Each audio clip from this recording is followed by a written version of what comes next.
Hello everyone. It's Elena Bartash, real estate investor. My guest is private lender Justin Buswell.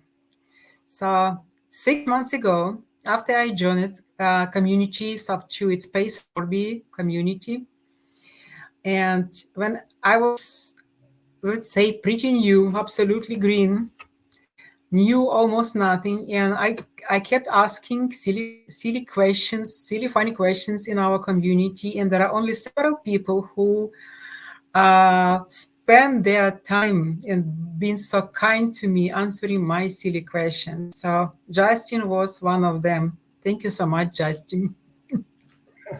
You're welcome. It You're welcome. was it was Like I cool. said, Yes, really cool. I'm glad I gave you good answers and didn't give you an attitude or something like that. No, you don't. Your answers were so inspirational because they gave me feeling I'm really into family and people care and people ready to support, to give you hand. So thank you so much. And thank you so much for being my guest today. Oh, thank you for having me on this. I've never done anything like this before, so this is like Really?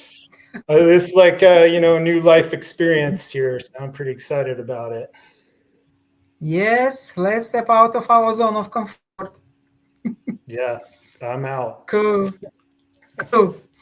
Okay, people, our conversation today will be about private money lending. And Justin is actually direct private money lender. He likes to do equity partnership with people.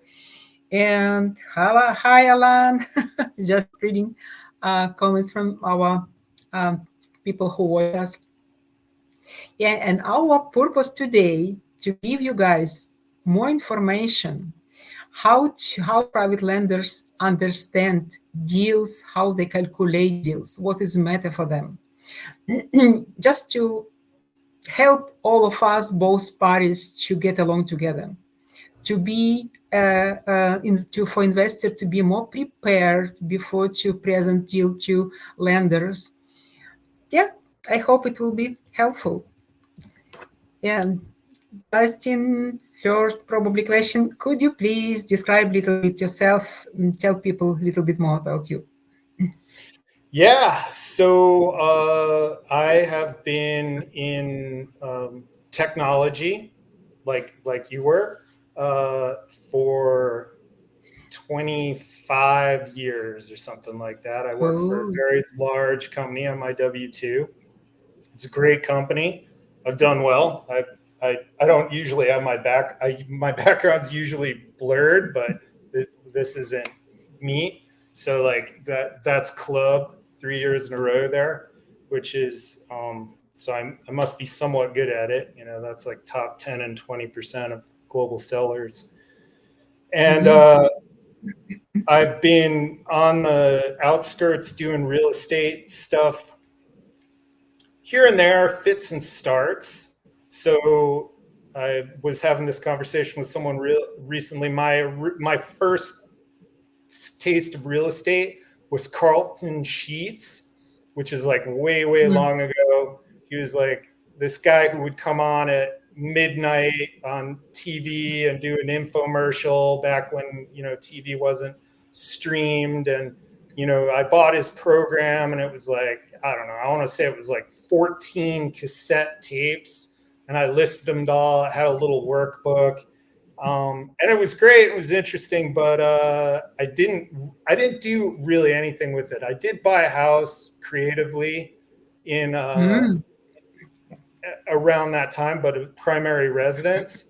But I really didn't focus on it, and I didn't focus on it mainly because so many people around me were like, that guy is a charlatan, or that guy he doesn't know. So, but yeah, I mean, the main thing, been doing real estate pretty actively for a couple of last 3-4 years, really actively. Mm-hmm. Side hustle. I still work my W-2. My W-2, I've been long time. It's a very professional, different environment, starkly different from what you see in real estate. So, Yeah, sound. it's awesome. It's awesome. So what motivates you to share, to look more towards real estate? Because it sounds like you have a perfect job. I believe it's well paid. It's, especially if you're in technology company, of course, they always have something to give to people. So what about real estate? Yeah, so that is a really great question. So, I'm getting a little older. I'm 52, so I was looking for more financial security. I was looking for to be diversity, but also at the beginning of last year, there was a lot of tech layoffs. I think you're aware. I think you got caught Yeah. up in that as well. Yeah. And it was just a surreal experience for me, just like going on my Slack messenger and going to message a teammate or something like that, and it would just say inactive, like no warning, nothing. No one calls you up and says, hey, I know you worked closely with this person. They were just gone, right? Like gone. I went out to dinner with a coworker at an event. Like it was 10 of us, and then the next day by 8:30 in the morning, he was no longer with the company. So that was a real wake up call that like I don't want Wall Street to have so much ownership of my well-being. I've got kids and I've got bills to pay, and so I really am trying to maybe ultimately get out of my W-2, supplant it with real estate, have a job plus long-term build wealth. But Mhm. that was mainly it. I mean, things drastically changed for me a year ago, January. Yeah. Oh, January, epic time. I lost my job in January. Yeah. Yeah, So you and a lot of it's other good. people. Yeah, IT suffers. IT suffers a lot. It's crazy. Yeah, we have a couple of comments in the chat. Sean asks, how many loans have you funded in the last 90 days, Justin? Guys, please don't forget, Justin is not professional lender. Yeah, Justin is private money lender. It depends on lenders, let's say, mood. Do they want to lend or they're not in mood? Well, no, Honestly. but it's actually a really relevant. It's a good question. So I'm not your volume guy. I'm not. I'm a more what I would consider if you're. I believe it's part of the Gators. They call them Mm. swimmers. So I'm a swimmer, right? I don't have like $1 million disposable cash hanging out. I'm investing my own money. I'm not investing other people's money.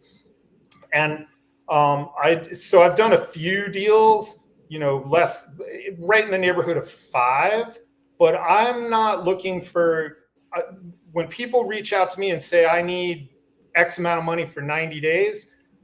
It's very rare that I even talk to them. No Yeah. offense. I try and get back to everybody and at least tell them, but that's not what I'm looking to do. I don't have the time, number one, and turning your money like that, the velocity becomes very, very important to your returns. So if you're getting a good return for 90 days, but then your money sits for 45 days, well, your return is significantly diminished. I don't have the time or the energy or the personality Yeah. for any of that. So that's not primarily what I'm doing. I've moved. So I had a couple of guys who I like, and I've done a couple of flips with. Whereas I was doing the transaction, the bridge. So they have a hard money Mhm. lender, and there's that bridge funding they need. I was doing a few of those, but I'm actually kind of stepping away from that as well. And I'm really just doing the long-term PMP rather than PML Mhm. space. And Yeah. I think we'll get into that and I'll kind of talk about what it is Yeah. because We will. And then, cool. Actually, guys, if you will have patience to sit with us by the end, I would say another 20, maybe maximum 30 minutes. Justin will share screen and he will show us how he underwrites deal from the lender's perspective. I believe it will be really beneficial for real estate investors.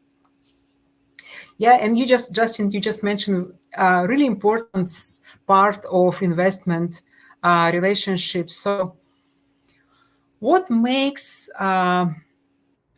what kind of what side of relationship with your potential lender makes your, let's say, happy? So what kind of person your potential borrower you want to see as your partner? What is important for you? Yeah, that's great. So I mean, ultimately, I want a good ethical person with a background that's verifiable and honestly very similar to me in a lot of respects. Like someone, Mhm. I don't necessarily have to love them. We're not going to hang out and, be buddies necessarily, but, we have some things in common about how we treat people or how we see the world. Mhm. I'm certainly not the guy who's running around in rose colored glasses. So you have to be prepared for that. Um, Mhm. you have to understand that when I'm operating on underwriting deals or looking at deals, and I think this goes for other people, so take this as a data point to think about when you're meeting with other people who might invest in your deals. It's about what are they looking for, what's important to them, and not only from the person but from the returns, because as you reach out, so a lot of my deals or a lot of things I look at come to me from being Mhm. on Pace's PML list, and I'm sure that's the way a lot of people go find people, because I can only take so many calls. I wish I could talk to everybody. I really do. I enjoy a lot of it. I've met some great people. I've helped some younger investors with advice. Really enjoy that. Wish I could do it more, but I just don't have the time. I have a job. I have a family. I have a Yeah. dog. I mean, I just got a lot going Oh, on. your dog. Yeah, it's matter. I like to, Cool. I like to do stuff. And so there's only so much time you have to look at the deals. So let's say someone's coming to me in a somewhat cold outreach manner. Because that's the way I've found a lot of people. I mean, there's this one guy I've done a couple of flips with.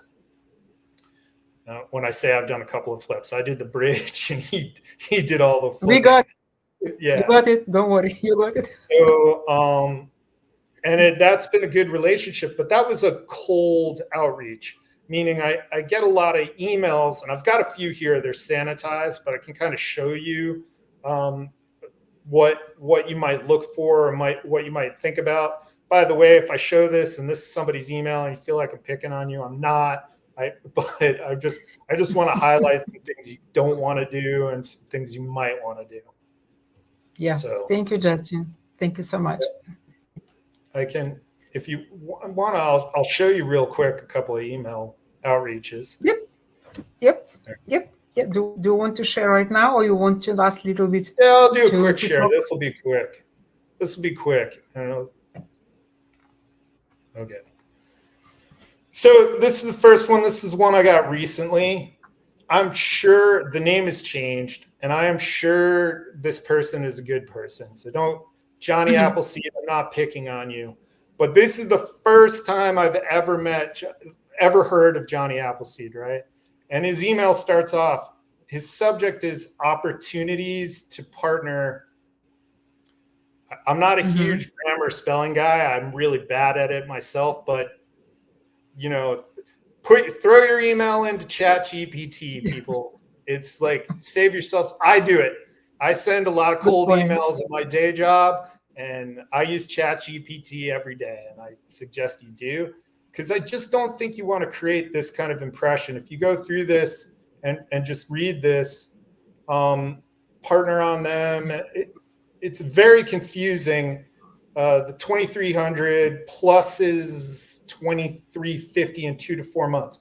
I don't really know what he's offering. I think he's offering 10%, 2 to 4 months, but it's not well worded. And so, I'm Yeah. probably not reaching out to this guy, and I feel bad because he's probably got a lot going on. And he wasn't thinking. He's got a lot of enthusiasm, and I wish him the best of luck. This Justin, person, probably in last your life, you've been an English teacher. yeah, If it catches your eyes. yeah, exactly. I mean, again, I just throwing this out as examples, but if you're going to go with like reaching out and a cold reach out to these lists, you, for the most part, right, people like me, if they have a job, and I've talked to I have a small group of people like me, and we get together and we talk about some things here and there. I'm the most open of this group, I would say, by far. Some of these other people are much, much more closed about things, much more private, and they're not going to respond to something like that. This next email, this was more of a professional. This person included a picture. They're clearly a professional. Boris Johnson, you know who is Boris Johnson, right? Yeah, I know who Boris Johnson is, but we might be dating ourselves there. But yeah, I didn't want to pick on anybody, so I put a name there. But I just wanted, on this one, the subject is good. Private money lender needed. Pace Morby referral. That's a good subject in my mind. Yep. Right. So I know what she's looking for. She looking for. They say they're a real estate professional. They say the type of deals they do. They're general, and they wanted to kind of talk first. But again, for me, this is not what I'm going to respond to. I might drop them a note and say, hey, look, not interested, but I don't have time to just kind of do that conversing. You do want to build relationships, and it's not easy, but when you're looking for like a swimmer or a whale, you're probably going to have to get an introduction, would be my advice. But that said, I did want to give the third example here, right? This is the no BS one, PMP, 19% cash on cash, right? That's got my attention. That's where I want to be. And then it says Melissa Palmer investor passport. Mm-hmm. So they've told me the return, and they've told me a bunch of different things with this Melissa Palmer thing. And if anyone who's seeing this doesn't know what that is, you should go look, because as someone who invests, right, it's a lot of work to vet people. I got to check references. People don't call you back. You have to call them again. You get bad references, right? That's, you think somebody's good, and then all of a sudden somebody gives you a mediocre reference or something like that. And then you're like, well, how about somebody who's made it their profession to do these background checks, document someone, and create this passport? I think it's a wonderful thing, and I think it really does a service if you're looking for money and you say, I've done this, I've spent $2,400 to do this because I know it takes a lot of your time, Mr. Investor, to figure out who I am. Let me help you with that. So that, and then went on to have a link. Then from there, I would say to everybody, just words kind of aren't your friend at this point. I would just do numbers, do inverted pyramid, funds needed, time frame, return, type of return. If it's long term, say long term. If it's 90 days, say 90 days, and then say security. You give what the security is, and you should be very aware of what that is. Like second position on cash flowing asset with no more than 80% loan to value. That, for the deals that come through, that's pretty damn good. We see a lot in this group connected to Sub2 and Gator and stuff like that. We see a lot of things with no equity, a straight up toxic asset where somebody's reaching out basically with nothing but who they are as collateral. So there's no way that I'm getting involved in a deal like that unless I really know you, and I'm not going to really know you from an email. So that's important to look at. Yeah, another just verification, confirmation. Everything starts from the first look, and everything is about humans' relationship. Right? Yeah, and so that's a big part of what the community we're all a part of brings, that you get a chance to meet people. And there's people out there who are never going to respond to an email, never going to respond to a Facebook DM. They may come to the events, they may not. It's, you got to dig to find those people. and I'm looking for them too, right? I've got a couple of whales in my Rolodex, but Cool. you need more. Oh, actually, right. Yeah. Justin, actually, you have couple beautiful ladies who say you hello in the chat. Carlin. What's that? Oh, Carlin? Is Carlin? Carlin. Oh yeah. Yes. So Carlin, I had a great Here. conversation with her. I really appreciate her. She doesn't know me from Joe, but we had a great conversation. So that was really nice. Yeah. We have Lizanne here and we have Bakra here. Thank you so much, everyone, for being here with us today. Yeah, and as I said, in some of time, Justin will share screen and he will show us how private lender analyze the deal. Before he will do it, I still have a couple of questions. So, Justin, how do you begin analyzing a deal? What are the keys indicators catch your attention first? So the first thing I'm going to be doing is looking for the inverted pyramid, right? Is at least I'm going to assume, and I think most people like me are going to assume that whatever you're giving me is spun to the positive. But I'm going to take that for granted, and I'm going to look at what you're spinning to the positive and see if it's in my criteria, what I'm lending for, what I'm looking for. So that's first. If it's really hard for me to figure that information out, you might get a question or two, but if it starts to be work for me, you're going to get disqualified. I just don't have time. And I'm sorry, but I just don't. And so make it super easy on both sides. If you're looking for money, make it super easy. Understand that the people who are looking to invest, just there's certain things they're going to want to know. How much, how long, security. So start there. Yeah. So from there, I would go to what is the deal? Is it a PMP deal? Is it a gap deal? Is it a single family, multifamily, or something else? Right now at this time, I'm not getting involved in anything but kind of group homes. That's all I'm doing right now. I am going to be in the next couple of months, I'm going to move into probably multifamily or things like trailer parks, mobile home parks, stuff like that. That's where I'm going to go. So it's going to be about the returns, the security, and then what's going to be interesting to me. Like I'm getting an education as much as anybody else is getting an education here, right? You don't know it till I haven't done this for 30 years, right? I've done it for 3 or 4. So it has to be stimulating at some level. So did that answer the question? I'm sorry, I rambled. No, you're okay. Thank you so much, Justin. All information you share with people very valuable, and I hope we will share more. But what kind of numbers are you looking for? Like, for example, some people likes to know. For some people, the most important number is cash and cash return.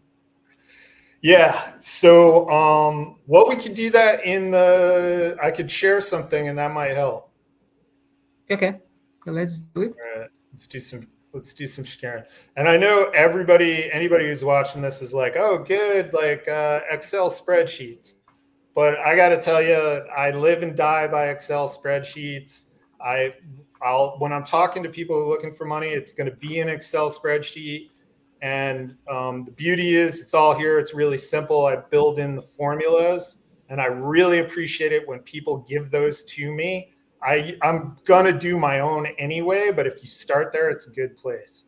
The downside to Excel, just to throw it out there, is, if you do a bunch of formulas, if you make a mistake in one cell, you could have a really, really bad output. But so this is one that came through for me. I don't know if you can see this, but this was the original.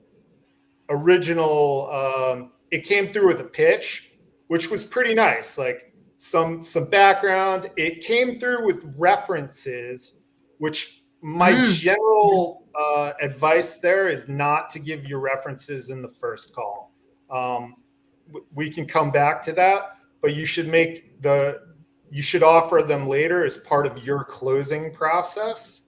If I could give anybody advice, you want to do that. Also, you want to protect your references from getting calls from any Tom, Dick, and Harry. And, this, who knows who this went out to, and they're like, oh, this guy lends money, I'm going to call him up. Oh, look, I got XYZ's cell phone number.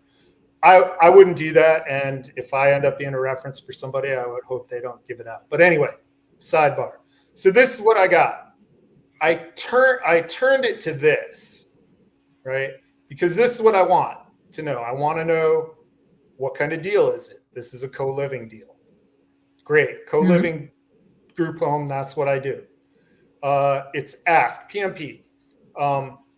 So private money partner. I'm not lending. I'm investing and partnering people because I don't have time, but I want to be involved. The return is cash flow and equity. Again, some people want cash flow, some people want equity, some people are like me and are greedy.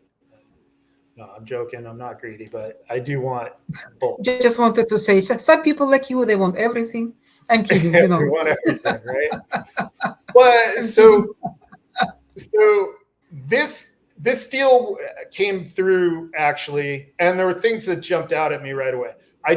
He gave me his comps and they were solid. He was doing what he was wanting, but I went through his comps, and of course, and it's always going to be this way. Usually you're going to go through and you're not going to like the comps. You're going to find your own comps. And that's to say, I'm not going to do comps or that, because I think Pace has done really good ones on, you got to underwrite the property. That's the first thing you got to do. You got to make sure the property is worth what somebody's telling you. You don't want to be partnering with somebody who's telling you it's a $200,000 property and it's really $50,000. So that you got to do that. So that's what I do that. I go through that exercise, and I came out here to find he's got almost 100K of equity in the property. That's solid, right? If he's asking for 70, that is almost 90% loan to value at the end. So I think everyone here knows loan to value. I would just say to my flippers looking to gap fund, your loan to value is not loan to ARV. Sorry, I wish it was. That would be great for us all, but it's not. It's loan to value. And the only way you value a wholesale property is on the acquisition price. And that's the way everyone does it. Like, I didn't make that up. If you go to a hard money lender, that's it. They'll give you 75% of the acquisition plus your rehab. And then somebody like me will do the rest based on that. So they had the room prices, which were good. I created all formulas on this stuff. But on the first one, you'll notice we were missing some things. So I dug in a little deeper. Utilities, got to have that. His holdbacks were very good at 15%. I think that's pretty good. Maintenance, CapEx. You hear this referred to as war chest. You got to do it. You got to have that. Otherwise, you're getting an inaccurate net operating NOI. So I came in here and don't want anyone to see stuff. I'm trying to homogenize my list. There we go. But so here's the ops. They were offering 60-40. Oh, it will be my next question. Okay, please, before you will switch from this page to another one, I will ask you about this. Yeah. All right. Yeah. Sorry, so, go ahead. So once I went through these numbers, I was getting a cash on cash of 11.55. I don't do anything that isn't 18%. That's my minimum. And the reason for that, if I jump to this, can you see this? Right? The S&P's annual compounded rate of return for 10 years, this past 10 years, was 15.2%. So everybody, I know this is gonna hurt some ears, but like I can do no work, like literally none, by an S&P 500 index fund, and 15.2 is the last 10 years. We're probably going to have a good correction here, but it's 10.9% for the 70 years that the index has existed. So that's pretty secure. 10% compounded return. No cash flow, though. There's probably people out there saying that. And then if we look at the sub 2 fund, and a lot of people you're going to talk to are going to be what's called an accredited investor. And meaning if you're an accredited investor, there's no education involved with it. It's kind of a misnomer. But they can invest in PACE's sub 2 fund. PACE's sub 2 fund has a target IRR rate of return of 14%. So that would look, minimum investment is 100,000. He's got 70 people in it today. There'll be more. He knows a lot of high net worth individuals, and probably some of them have invested. But if you look at that over time, we've got all these zeros, but at the end, you've more than doubled your money. So that's a 7-year IRR. So that is why I say my minimum is 18%. No matter what the deal is, who you are, you have more. You're bringing me more risk than the S&P 500, and you're probably bringing me more risk than PACE. Right? It's pretty likely that PACE is maybe he doesn't make 14%. I think he will. And I get other kind of funds offered to me that are 14 to 20. So that's what we got to keep in mind. So for me, it's got to be 18. So I'm going to switch tabs. Did you want to ask a question? Okay. Yeah, just 1 second. Actually, as a real estate investor, I'm looking for partners and lenders, let's say, all the time. And I'm always interested about these disproportions. So let's say the most common interest for private lenders between 12 and 15% return, right? But maybe it's a silly question, but anyway, why in case of partnership, it splits like 50-50, 40-60, because it's pretty much the same principle. You guys bring money, someone brings deal and does maintenance for this deal. Really, what is the interesting tradition? Yeah, so obviously, it's deal dependent, right? And lending, so aside from being, legalities around the rates, they're typically, or they should be looking for no more than 75% loan to value on that. And they definitely have different priorities than I do. So I'm not lending. I've done, like I said, I'm doing lends with a couple of PMP flippers, but that would not be where I'm growing or going. I have those guys. I'm going to work with them. They're good guys. We've got it going. But the lending, I'm not going to do and long term. And the thing with lenders that you'll see is generally a higher requirement for security, and they want their money back sooner. So you're not, in general, and I'll jump over to this is a property, one of my properties. This one I would consider a home run in a single family home, right? I know you can do better. Like some people get all their money out, but this is a pretty good one for me at 19.62. cash on cash. I've got equity. I've got no partners. I don't have to worry about anyone. It's Section 8. The government pays rent. I mean, it's a good deal. If I look at this, I've got a PML on this, right? This is one of my whales. So I've got a couple of whales. And Pace says this very well, actually. He says whales are generally not in the business of making money. They're in the business of not losing money. So this guy, he has whatever, some of his cash around, and I'm only paying 8%. 8% is a lot in one hand, but he's at 75% loan to value on a 19.62 home that appraised with equity. So that's what a lender is more looking for, right? If I disappear or something happens, he's very secured. This is a very secured deal for him. He makes 8%. That's better than a CD. It's better than a lot of things.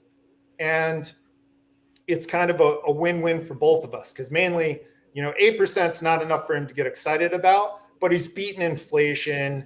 And if he needs his money, we have an agreement where he has to give me 6 months notice, and then I'll refinance it to someone else. So that's an example. So and for you looking for money, right? Everybody we all want the best deal we can get. I want a win-win. You want a win-win, right? Yeah. And I always go with the spreadsheet, because the spreadsheets, they tell the numbers. And so if we take this one, right, this wasn't going to meet, but I went further, right? My spreadsheets get pretty complex.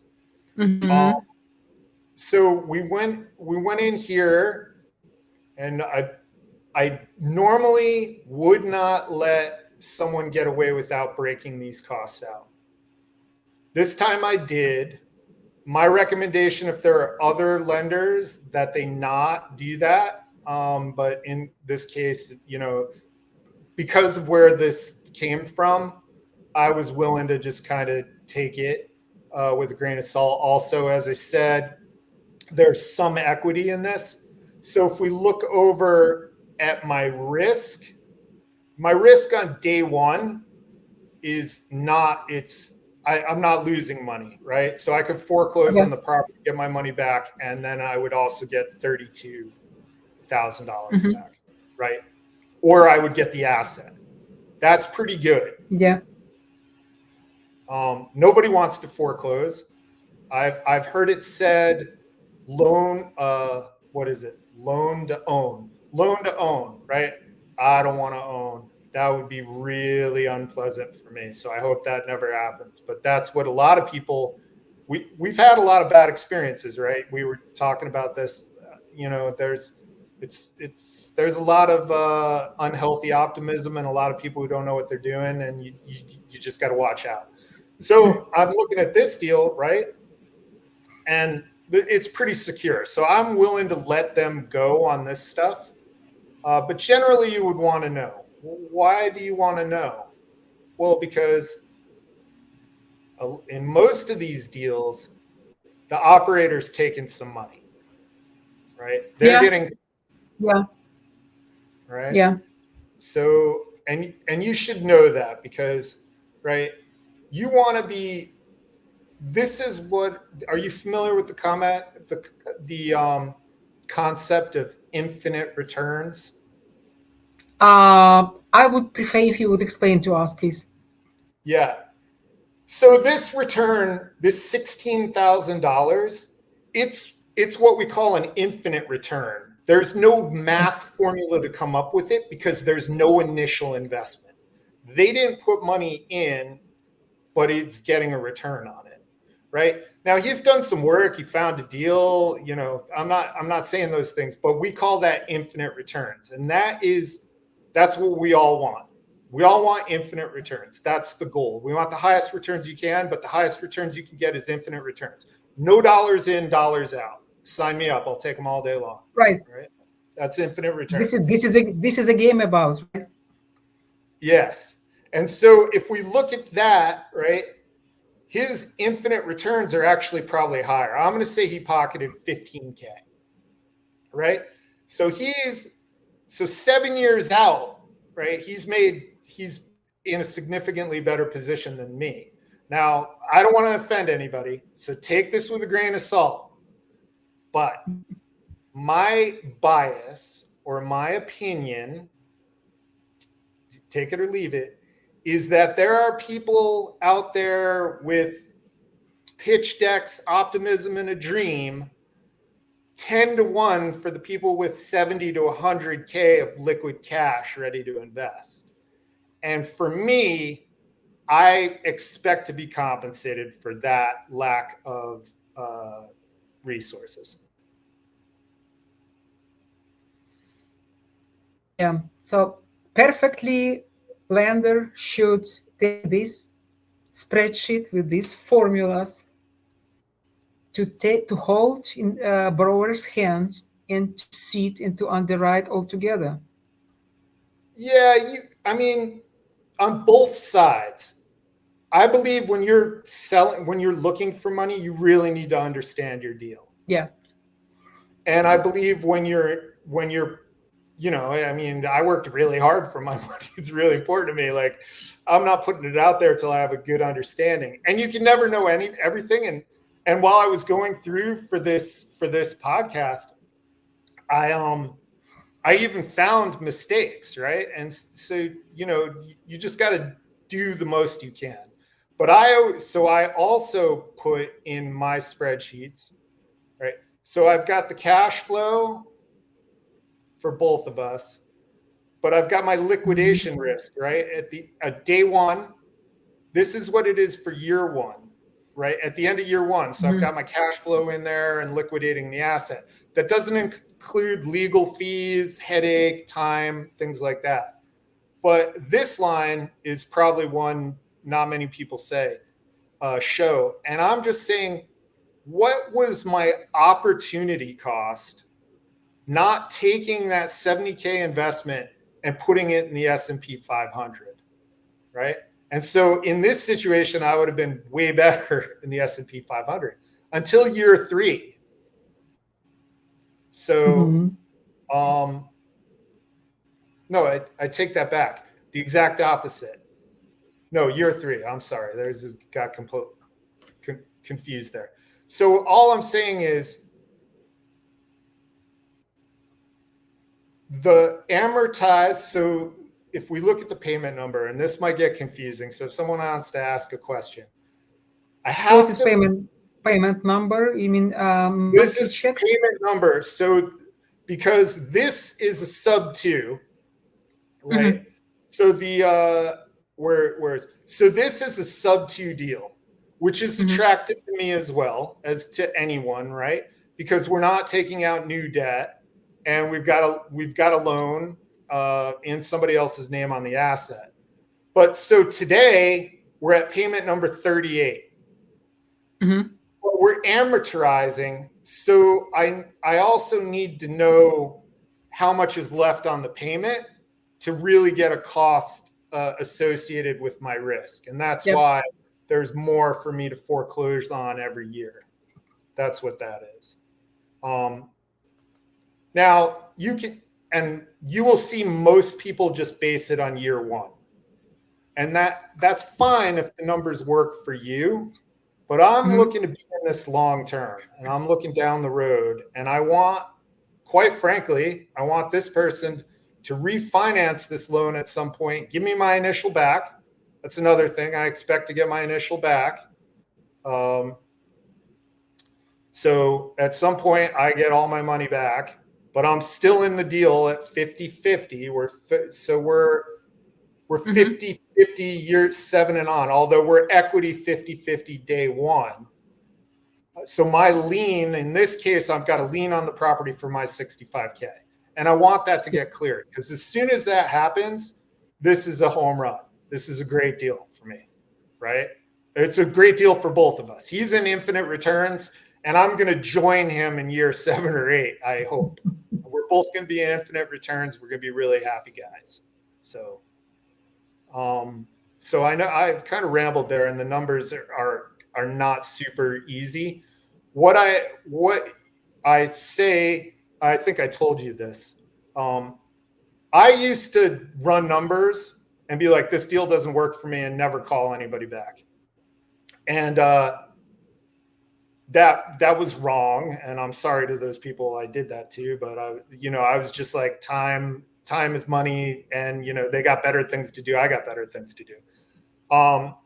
But in these last couple, I've gone back to them and I'd said, let me show you what I see. And in both cases, this one, the guy said, I'll give you 100% of the cash flow, right? For the first 4 years. Now, if you're like me, you're like, no way, right? Because you're like, something's wrong, right? That doesn't pass the sniff test. Something's up there. Why are you going to give me 100%? But he had good reasons. It was a good story, and he's a friend of a friend, and we know people, and so it worked out. But and he's getting the equity, and again, he's not bringing money to the table, but he's got this deal, and he's going to get into the deal. 50% of this deal for no money, right? 50% of a home, a single family cash flowing asset that we're going to turn into shared living. Yeah. For no money. It's not bad. It's not a bad deal. It's not a bad deal for everyone. Once I get my money back, it's not bad for me up to that point. But you just have to look, and this is what I think everyone, lenders, PMP partners, and people asking for money, look at the end of 7 years. He's at 16K and I'm only at 6, right? Because I got to take 65K out of that, right? So I don't break even in this until year 6. So interesting. Would be great just to see, to understand, and manually to calculate all numbers to understand how it works. Interesting. Yeah, but you said there is no formula. You got to use the formulas. Yeah, no, these are all formulas. So like if you look up here, you can see what I'm calculating on, and you have to. And if you don't know Excel or Sheets, you kind of have to use it. But I would say that it's really easy because you can Google everything and you get a video. It's like, so you can go through it pretty quick. I would say start with somebody else's spreadsheet. They're running around everywhere, and you're going to find you're going to find mistakes. I make them, everybody makes them, and just fix them and go through it. But yeah, you got to do that. So you go through all that, and then I come over here. All right. My internal rate of return. So cash on cash is an important metric. It's really important, but it's not the only thing. And cash on cash, what people need to understand about cash on cash is that's typically a first year metric. And the reason it's a first year metric is because all your capital goes out in the first year, or we sure hope it does. And so that's why you're trying to say, oh, if I put 60K out and I get this in, it's this return. But over the life of the investment, you're not putting cash on, so you hope your return gets better. So I gave them 2 months to normalize. That's something else that a lender, if you're an investor, if you're someone like me, you want to ask that. How long till you can get this normalized or rented? And you're going to learn a lot from that answer, right? You're going to see about your operator's experience from that answer. They're going to tell you, oh, we do this all the time. We get them filled in less than a month. Or they're like, oh, we think, and that's fine, right? I have no problem investing with new people trying to build something together, but there's risk in that. And again, that risk goes back to my formula, right? I have to make more for the risk because I could just be an S&P 500 and not have risk. So yeah, I love it. I love it, Justin, so much. Really, these 2 months are so important for people sometimes. Yeah. So we need little oxygen to breathe out after we close the deal to start doing stuff. Yeah. Thank you. It's awesome. Yeah, well, actually we should talk. I would show another deal, but there's also some advice I would say. This I don't know if this was your post, but there was a post and someone said the question was, "What's the most important question to ask your PML?" And I said, Mm, "Does your wife know you're doing this deal?" And people thought I was joking around. I'm mm, serious as a heart attack. How many people have been left at the closing table because their significant other said, "You're going to do what with who? Husband, wife, whatever," right?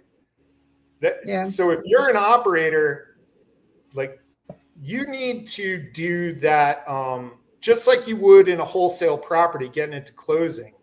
You need to manage your lender right up till the end, communicate daily.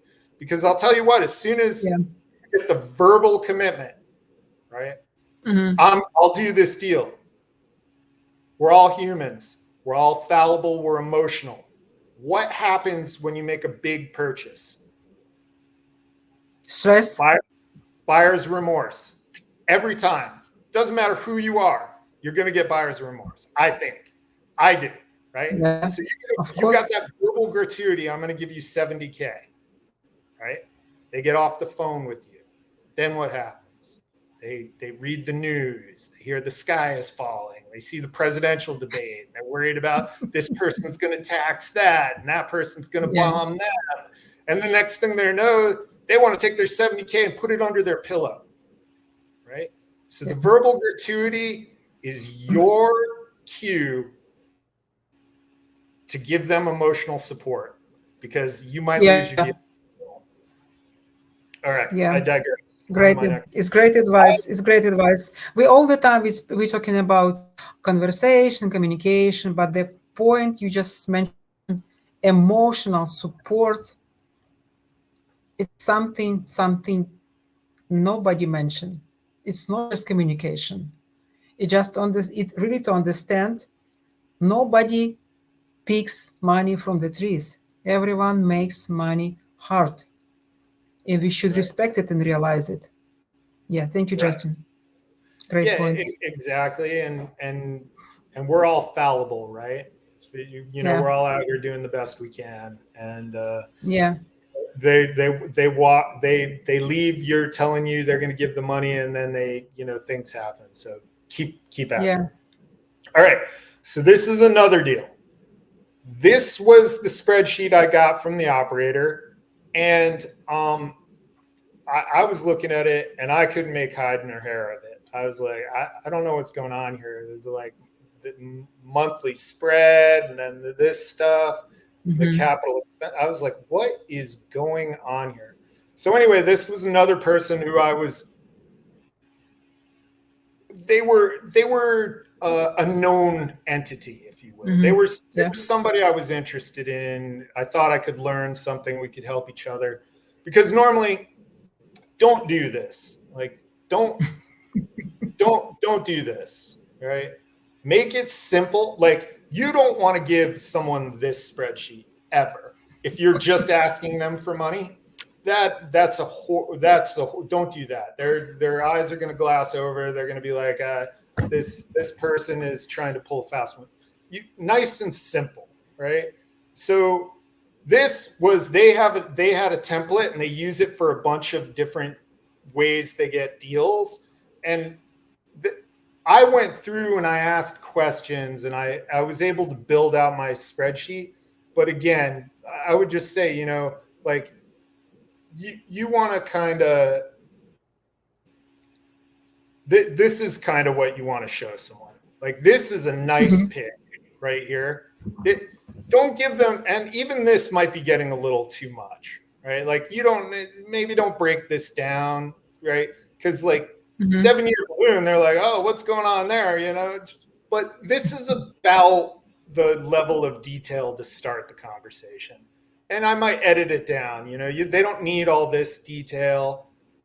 Do not give them something like this. This is what you build after you're talking. You want to show that you understand things. Hmm. So again, same sort of spreadsheet I built out last time. We've got the splits. And again, this was another one where I just showed the operator my spreadsheet. No emotion. I'm just like, this is what I see.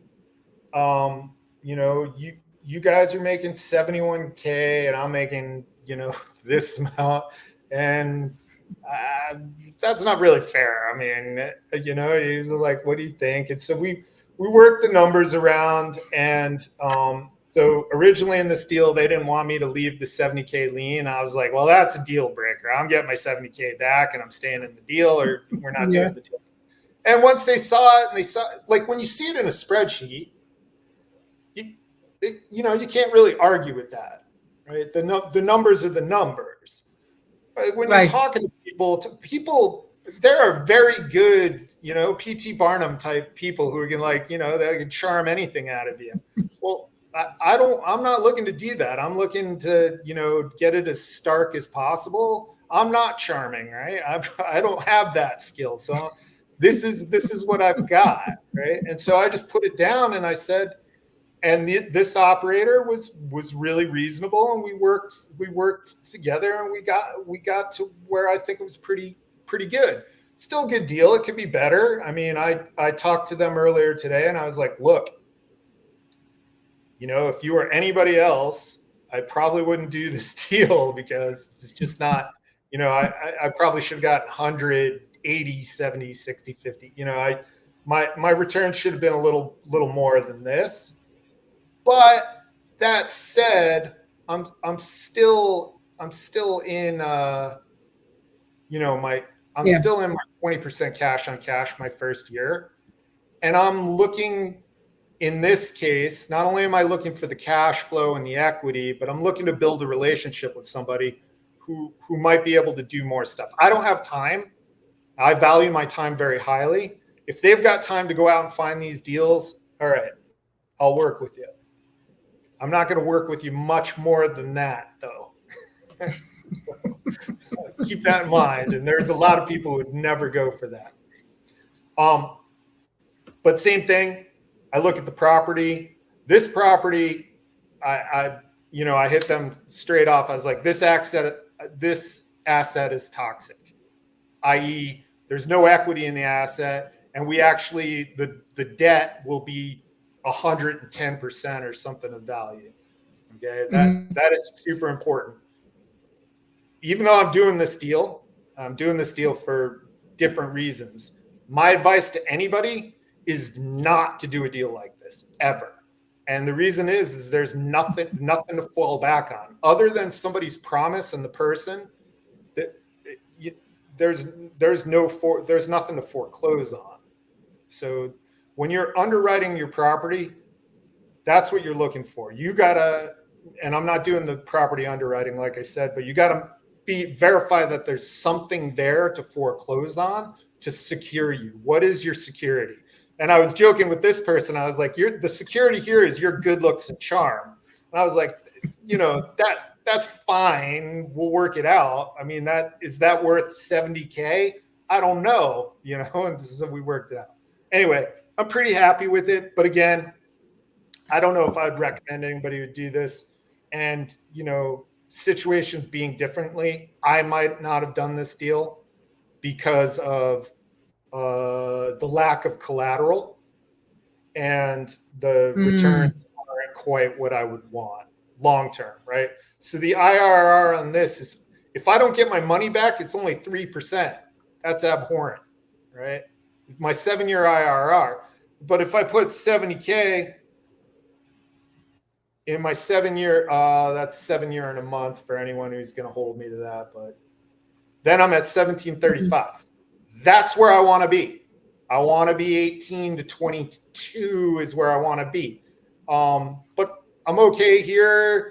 The operator who's doing this, they're going to tell everybody what a great guy I am, and we're going to do a lot more business, whatever it is, but it's going to work out. All right. Any questions? Question. So, what was first, chicken or egg? What is in the end of the day? What is more important, personality or numbers? I mean, that's going to be, you're going to have, you got to ask a person if they're left brain or right brain, right? I mean, for me, Yeah. the numbers are going to matter, for sure. I'm very, very numbers focused. But if we look at this deal, right, the the collateral is not there and the returns aren't awesome. They're good. We'll raise rent. Mhm. By the way, there's probably somebody out there saying you haven't built in raising rent. Yes, I didn't build in raising rent.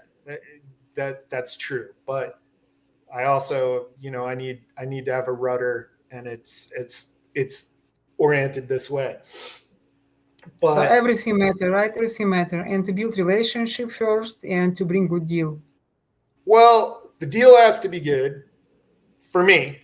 There are a lot of people who want to want to be with people, and then the personality doesn't necessarily matter if the deal and the collateral and everything is there. So the first Mhm. deal, I actually liked the guy, so don't get me wrong, but he was an unknown entity. But the deal was solid the way it was written Mhm. with the collateral. This deal, I wouldn't say it was personality. I would say this person's collateral is they're well enough known and they are investing in their brand well enough that Yeah. if it were to go bad, it would cost them to have me saying XYZ person, I did a deal with them and it was bad. There's enough invested in Mhm. their brand for me to feel okay. Personality probably doesn't enter into it for me at all. Okay. Yeah. I got. Okay, Justin, give me just 1 second, please, guys. If you have any questions to Justin, please feel free to ask in chat, because we still have, I believe, 5-7 minutes left. So please feel free, comments or questions or whatever. Actually, we have question from Nizam. How do you feel about overpaying for something that is going to cash flow 10K per month in a seller finance? Oh yeah, so I recently commented on this for someone's deal in the Mhm. group, and I used the what is it, the BI 10 BII calculator, which everybody should also know how to use. And what I showed them on that was they had a balloon. It was a neg am, and their balloon was like 2.7 million. This is slightly Mhm. different.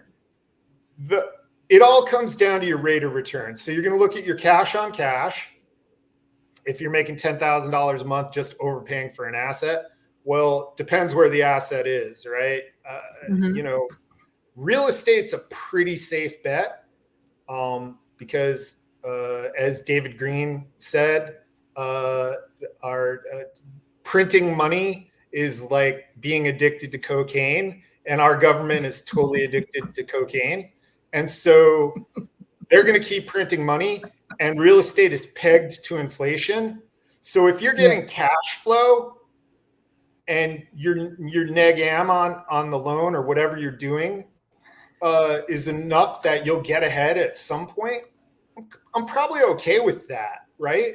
I'm probably okay with that, because if we're investing for cash flow, equity can come down the road. That's fine. 10K a month now, that's a lot of money. 120K a year.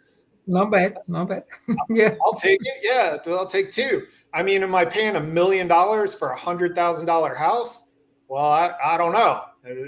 Like, when will it take to get back? And also, like, there's probably going to be some other repercussions there, like when you overpay like that. But yeah, we can only influence the price and the terms.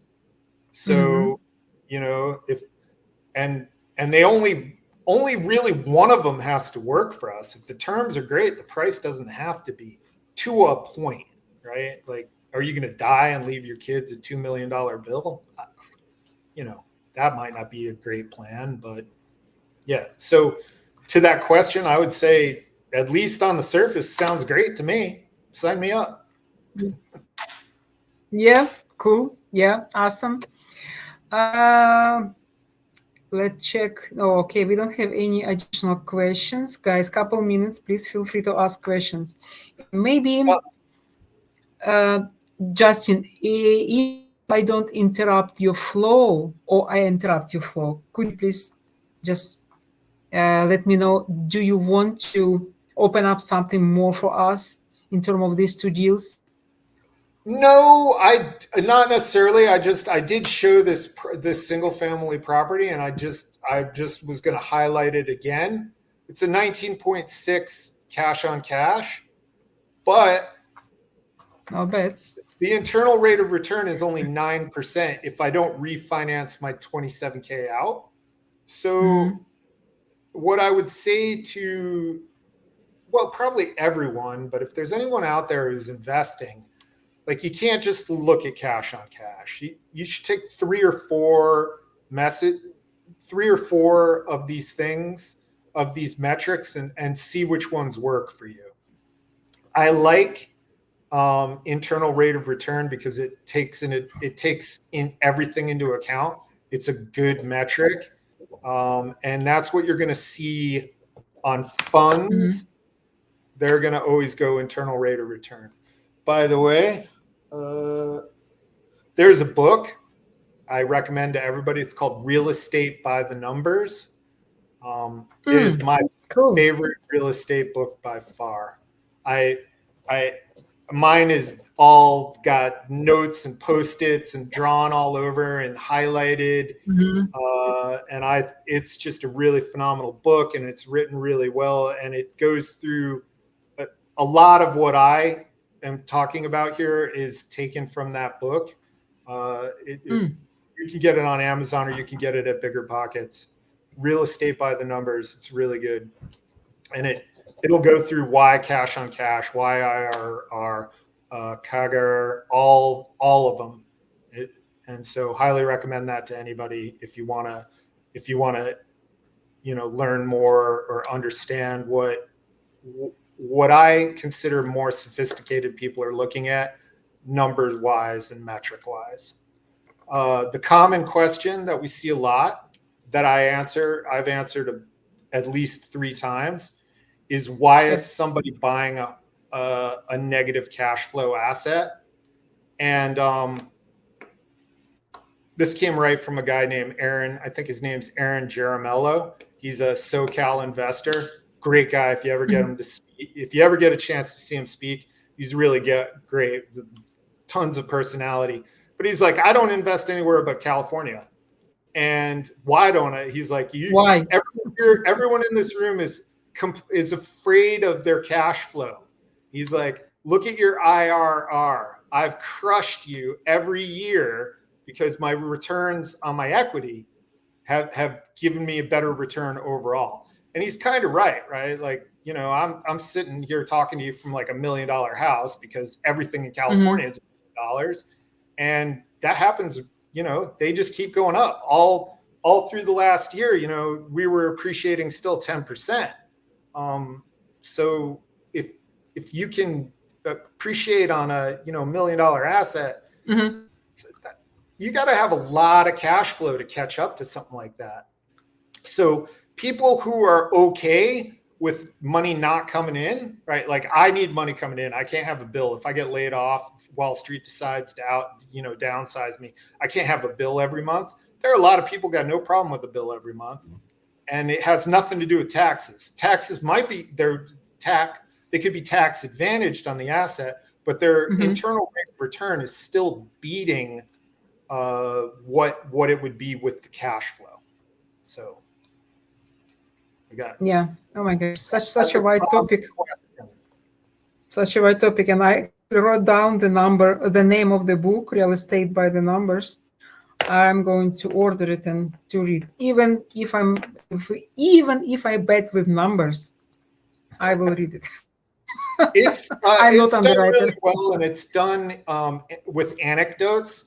Like, the guys are investors, and they're like, oh, Dave bought this house, and he wanted to know if he would make money if he took out a home equity line of credit at 8%. He wanted to know if he would make money on the deal. And they show you that formula. And a lot of people, Mm-hmm. a lot of people make that gamble and don't really know. But what you need to know is the discount rate on your payments to figure out if you're over zero. And that formula is there. Yeah. Self-education is very matter in our business. You're absolutely right. Well, that's how we all got here, right? We right. Yeah. We all got here besides it. But books are cheap, and they're good value. Some of them, most of them. Yeah. Most real of them. Real estate by the numbers. That's the best money I've spent. Yeah. Actually, my dream is to invite as my guest writers, people who write about mindset, people who write about some analytical stuff. So I will try. Yeah, the mindset that's where I'm weakest. That's where I need the most help. So yeah, I certainly appreciate the people who are talking about that subject. Yeah, I agree. Thank you so much, Justin. It's time for us to go to the end of our podcast. I believe it was awesome. We all got tons of information, tons of useful information to understand how you guys cut us out from the deals and from your capital. Yeah. Thank you, Justin. Well, good. I'm glad. If I can help further, reach out. Thank you so much. And guys, please, if you have any questions, reach out to Justin directly. He is, you see, he is smart. He is open. He's helpful. And it's his business, and he will answer all your questions. And if you are a private money lender, I am a creative buyer. I'm always interested in building relationship with my potential partners and lenders. Please reach out to me if you're looking for next project. Thank you so much to everyone to support us being here today. Thank you so much, Justin. It was really cool. Oh, it was awesome. Thank you. I really appreciate it. Thank you so much. Have a wonderful evening and good night, everyone. Thank you so much for being here with us. Bye-bye.